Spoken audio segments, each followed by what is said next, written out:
Hey everyone, it's Hannah the Omaha Introvert. Back to my usual content now. I know the past few videos I've done, many of my loyal viewers were probably like, WTF, why are you showing metal records? Again, that video was just for trades. If you are new here and you don't know what a vinyl finds video is, I am basically just showing you new additions, new pickups for my collection. And this spans like the last few months just because it's been a while since I've done one of these. So we're just gonna have some fun, talk about some releases I've been enjoying, some stuff I found in the wild or online, and let the discussion begin. Now, you'll notice behind me my record shelves, how they're looking a little bit more empty. It's because I'm moving in a month or so. Yes, I am going through the painstaking process of packing up my vinyl into boxes and moving soon. However, it's doubly painful because I am actually reorganizing my collection at the same time. Let me explain why. So when I first got the shelves, I wanted to organize by genre. However, my collection is primarily rock, so I did all the subgenres of rock. Now you can imagine how that can get confusing, and I got hella confused because I have a power pop section, I have a jangle pop section, there's a lot of overlapping, a lot of crossover with those genres. So when I would file something, the lines are kind of blurred, right? So I was only confusing myself.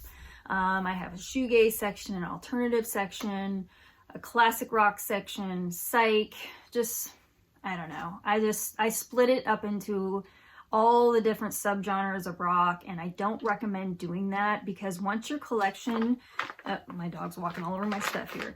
Once your collection gets as big as mine has gotten, it just becomes unmanageable, like organizing by subgenre. So I think it's fine if you keep it simple and if you just have like rock, jazz, soundtracks, country, reggae, electronica. Like if you do it that way, sure, you can manage it that way, but I'm a rock girl, so my collection is like 90% rock.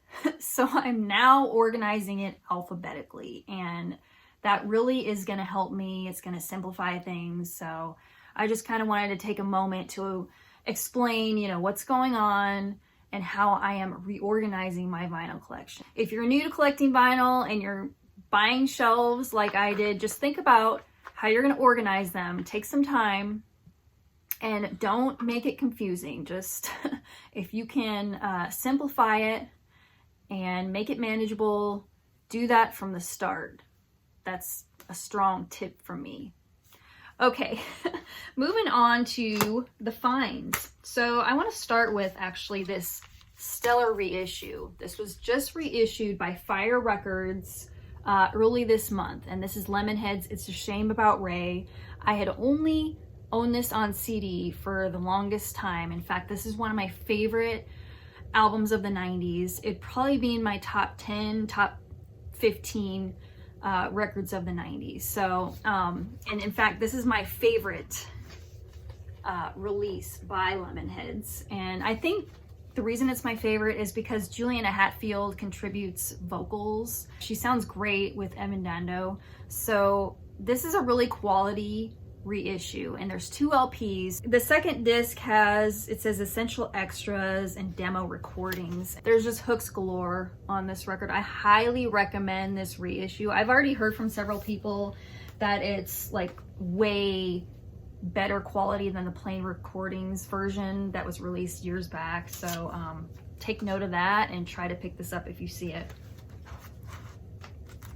I'm going to be featuring a few new releases in this video, and one of them I have Paul at BarakaPDub to thank. So he featured New Candies, and this is their album called Vivid. He featured this record in his favorites of 2021 video, and I recommend you check that out because I was introduced to so many new releases from him just by viewing that video, and it's just really neat. So this was one of his favorites from last year, and when he described it, I just knew I had to check it out.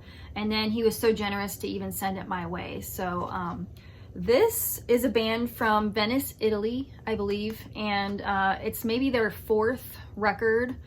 And I've only heard this one. I look forward to checking out their other releases, but this is just incredible. I've already played it several times. It's like a blend of psych, post-punk, dream pop, alternative.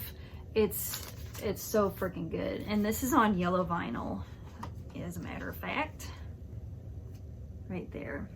So New Candies, Vivid, released from last year.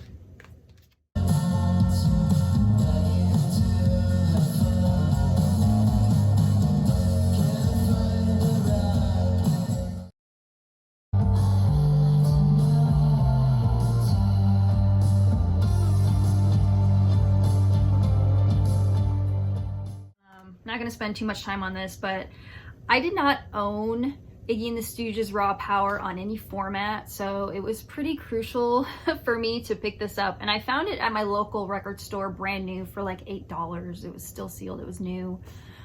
So I figured, you know what, it's time that I pick it up, and you know, nothing needs to be said. This is just, as the title indicates, raw power. It's heavy stuff, it's rowdy, it's wild, it rocks. Iggy can do no wrong. So yeah, I can't believe I didn't have it before, but happy to own it now. Let's go ahead and show, and this is a very tasty Vinyl Finds edition, if I may add. I'll show this one I got from Brandon over at Mr. Hall of Fame. You probably know his channel. I'll leave a link down below, but he sent me an album he thought I would enjoy, and this is Peach Kelly Pop. And I've heard of this band before, but I had just never picked their stuff up. This is a project of Allie Hanlon, and from what I understand, this is the first album of hers where she actually brought in her friends, other bandmates to contribute. So there's, I guess, a fuller sound, and this is just like alternative pop, punk, a little bit of all those genres, and it's really fun. It's catchy, it's addictive. It's kind of got like a 90s alternative vibe. So thank you very much, Brandon, for spotting this and taking the time to send it to me. So I really appreciate it. Great stuff. Let's talk about the Diodes. Several people mentioned this album in my 1977 video, and I had never heard of them. And I took the time to sample their stuff, and it just really grabbed me. So this is a band from Toronto. They never got their due, and this is, you know, Canadian punk. I'd say it's more like new wave, power pop, and punk combined, a little bit of everything. The first track, they do a cover of Red Rubber Ball by Paul Simon. And the reason they did the song is because they heard that Paul Simon doesn't like punk, like he didn't approve of punk. So they just figured, you know, they'd cover his song, which is kind of entertaining. And I'll go ahead and show the label, but it's on Columbia. And I got this off of eBay for a pretty decent price. I would like to explore their other material, but yeah, this is a pretty solid debut album from a band you may or may not have heard. So check them out for sure.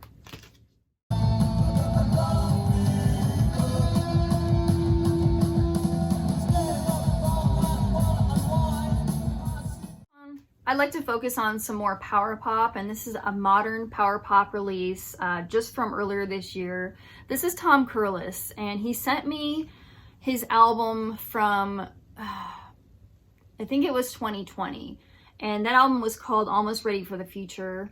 And I also mentioned that, I don't know, a while back, but yeah, that album is amazing. So if you want to check that one out as well. So this is his new one from this year. So the artwork and layout, Lindsay Murray did that, and she's in Gretchen's Wheel for all of you power pop fans. So I really enjoy this album. Thank you for sending it my way, Tom. And yeah, if you dig Cheap Trick, maybe a little bit of hard rock mixed with a lot of power pop and harmonies, you're gonna dig this. The song I really like is Silent Partner. So yeah, really good release from this year. Tom Curlis, Person of Interest is the album.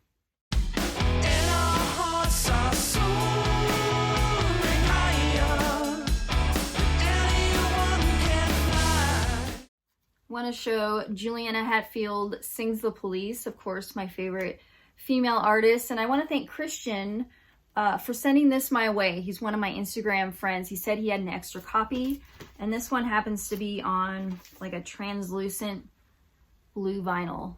Just gorgeous. Really thrilled to have this one. So Juliana Hatfield has already done a few covers albums. I have her covers album from 2012 where she covers various bands and artists, and then she did one in 2018 covering Olivia Newton-John, and that one's actually like my favorite. That one's so solid.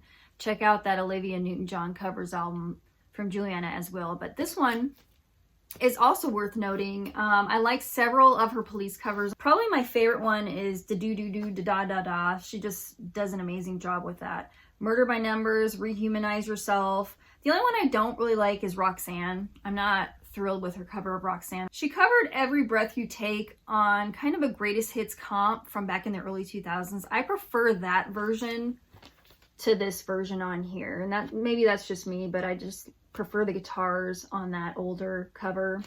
But yeah, Juliana can do no wrong. The Police are one of her favorite bands, and she did the covers justice.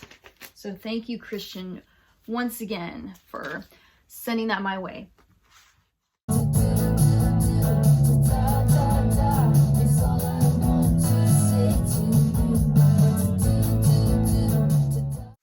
I'm going to show another CD, and this, well, this genre altogether is a little bit out of my comfort zone, a little bit out of my element, but I bought this one. I found this downtown at Homer's, and this is Miles Davis with his release In a Silent Way. This is a digitally remastered version directly from the original analog tapes. Sounds really nice. So I just decided to, I don't know, explore more jazz, and once again, I wouldn't say that it's a top preferred genre of mine, but I am trying to like expand my listening a little bit more every year. So I learned that this is actually a pretty important album from Miles Davis, and I'm still very much a jazz newbie, so many of you might be laughing and be like, well, duh. But anyway, it's considered a jazz fusion album. So, you know, there's jazz, there's funk, there's rock. I really enjoyed the guitar work by John McLaughlin. Like some of the guitar solos are just incredible. But yeah, surprisingly enough, I really dug this. Let me know your thoughts on that one. Here's a brand new release from this year, and this is a band called Pinegrove, and their album is called 1111. And I've only heard one other album from Pinegrove, and that was Marigold. So this is their 4th or 5th LP. Marigold totally just sucked me in, and this is more of the same. This is excellent. It's heartfelt music. It's alternative indie, kind of with some country influences. Someone described this as aggressive indie folk. Yeah, I can get on board with that description, but check out Pinegrove 1111. There's even some songs about like climate change, other issues. So definitely contender for a favorite of this year thus far. Let's move into some goth, post-punk territory. Love and Rocket's 7th Dream of Teenage Heaven, and I have been looking for this for so long. This is actually the Drastic Plastic reissue, mastered by Kevin Gray at Coherent Audio. I don't know what year this was reissued, but it's a gatefold. This is so well done. It just sounds so magnificent. Funny thing, I went into Drastic Plastic I don't know, about a month ago, and they had a whole section or a whole box of records that were discounted because the covers were ruined. They just had stickers saying damaged, and I couldn't really find what was wrong with this one because it's pretty perfect to me, quite honestly. And this is a numbered copy, so you can see number at the bottom. So basically Love and Rockets, it's Bauhaus without Peter Murphy. This is like a precursor to shoegaze and even like the Manchester scene, I would say. Nice blend of some psych, folk, goth, post-punk. Excellent debut album from them. I'm so happy to now own it.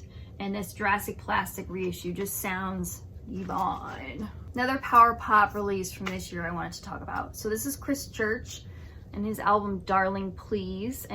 He's on the Big Stir Records label. I've been digging all of Chris Church's albums. He definitely reminds me of Matthew Sweet a lot. I think I've said that before. On this record, he's definitely channeling Neil Young with the guitars. He actually plays all the instruments on this himself. Like, he recorded it in his basement. Emotionally raw, just excellent. Excellent stuff. Chris Church, Darling Please. For the power pop fans out there.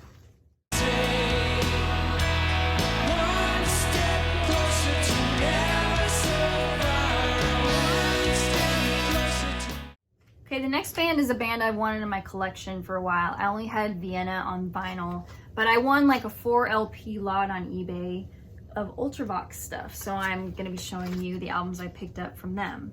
So I picked up, I believe this is their first one. I think they had 2 in the same year. The 2 that I'm gonna be showing are from 1977.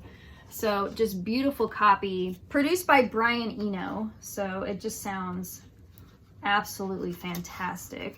Really enjoy, let's see, the songs, The Lonely Hunter and The Wild, The Beautiful, and The Damned. So good. I've listened to this one several times since I've gotten it already, and yeah, I'm hooked. In fact, that's the one I've listened to. I haven't dug into these other ones yet, but I also wanted to show Ha Ha Ha. And these are the John Fox years, apparently. And then Systems of Romance is another one I picked up, as well as this EP. It's just titled Ultravox. And a few songs from that first album right there. So I'm excited to dig into these other ones. I just got this package the other day, so haven't had time to absorb everything yet, but I know many of you are fans of Ultravox, so let me know which are your favorites by that band. And I know there's like 2 distinct eras of Ultravox, right? There's the John Fox era and then the Midge Ure, I don't know how you say his last name, his era. So yeah, just share your thoughts below, what you like the most, and I will be checking out more Ultravox in the coming weeks for sure. A release from last year that I missed, totally missed, and I didn't hear this until early this year. This is Still Corners, The Last Exit, and I showed this on my Instagram page. This is a beautiful album, and I've been obsessed with this. It won't leave my turntable. So their sound is kind of laid back. I'd say influenced by Mazzy Star. It's dream pop, little bit of country thrown in there. Very chill. Check out this album. If I can, I'll try to include a few song clips throughout my video. I used to do that more, but it's very time consuming. So we'll see if I can get a few in.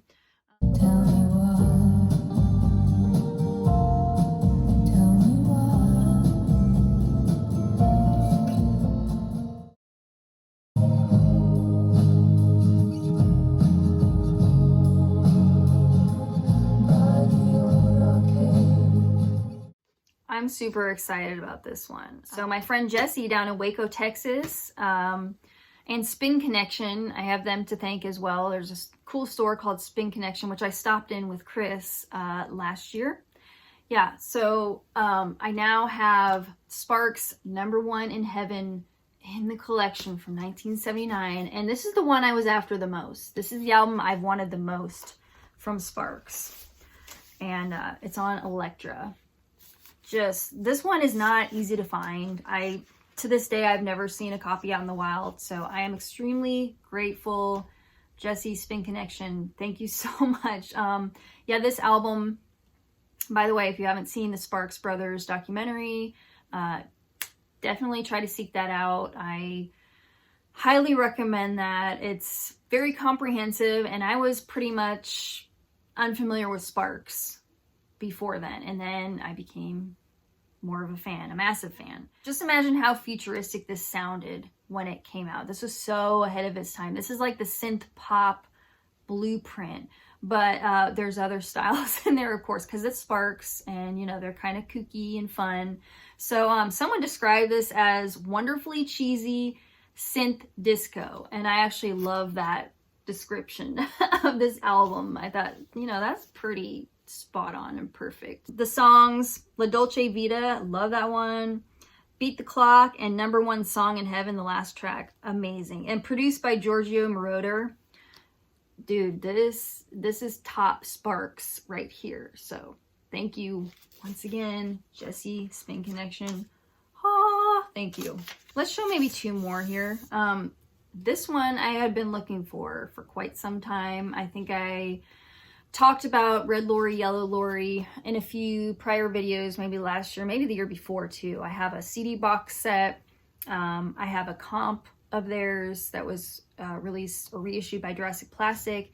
And now I own their first studio album. This is Talk About the Weather. Man, I actually bought this from Acoustic Sounds used. Otherwise, I've never seen their studio albums while out digging. I just haven't. They're pretty obscure. They're pretty hard to locate and track down. So yeah, Acoustic Sounds had this used for a good price and I jumped on it. This is goth and post-punk from the 80s. I don't remember what year this came out. Maybe, I want to guess 85. This is intense and raw, aggressive, thunderous drums. Chris Reed, the vocalist, I love his voice. He's got one of those baritone voices. Definitely sucked me in. Like, I just love his vocals. So let me go ahead and show the label. It says Red Rhino record. If you are into 80s post-punk and you haven't heard of Red Lorry, Yellow Lorry, this would be a perfect intro to them. Like, seriously, take my word for it. I can remove this little sticky note that they put on here. They just graded the record and put Red Rhino label. Red Lorry, Yellow Lorry, please check them out. Talk About the Weather, like, that will definitely grab you. The first track, it's like, whoa, this is this is pretty heavy stuff. It sounds excellent on vinyl too. Hollow Eyes, Strange Dream, all these tracks are just amazing. So very stoked about that. Let me grab one more and I'll just talk about it very briefly. So the last one is David Bowie's The Man Who Sold the World. And this is a Parlophone reissue on 180 gram vinyl. And these Parlophone reissues they've been releasing have been really solid. I have 2 or 3 other ones, and mainly thanks to Brian S. He sent me just some excellent packages last year. I was able to upgrade a few of my Bowie albums because of him. So this one is definitely, you know, quality, this pressing. I recommend the Parlophone reissues. And I got this one for Christmas from my mama. Been steadily adding the David Bowie LP still collection. Of course, Man Who Sold the World is on here. And The Width of a Circle, brilliant black country rock. This, you gotta own this one if you're a Bowie fan. And it's not one, like, I don't see originals of it often at all. So if you do, it's probably not in the best shape, or it's gonna be, you know, you're gonna have to pay up. So that's it. That's all I wanted to talk about today. It's nice to get back to the basics, back to what I feel most comfortable doing. Like these type of videos, I'm in the zone. Like this is my thing. I can do this. I can handle it. So yeah, the last few videos, again, that's not my typical content, but I tried something different, and trades haven't worked out, but that's okay because I'm holding on to them. And now I will be alphabetizing these, putting them in boxes, and getting ready for my move, whenever that will be. There's no set date. Chris and I were planning on taking a road trip next week, actually, to move some stuff for one of his family members. But with the gas prices being as insane as they are right now, we're kind of reconsidering that, and we may not be going. I don't know. But you know, I was planning on moving sometime after that trip. So we'll see what happens. Uncertain times, you know, really sad news about Ukraine. I just wish we could, you know, do more for them. It's heartbreaking, but keep spinning the music, keep your spirits up, and I'll see you guys soon. Take care. Bye-bye now.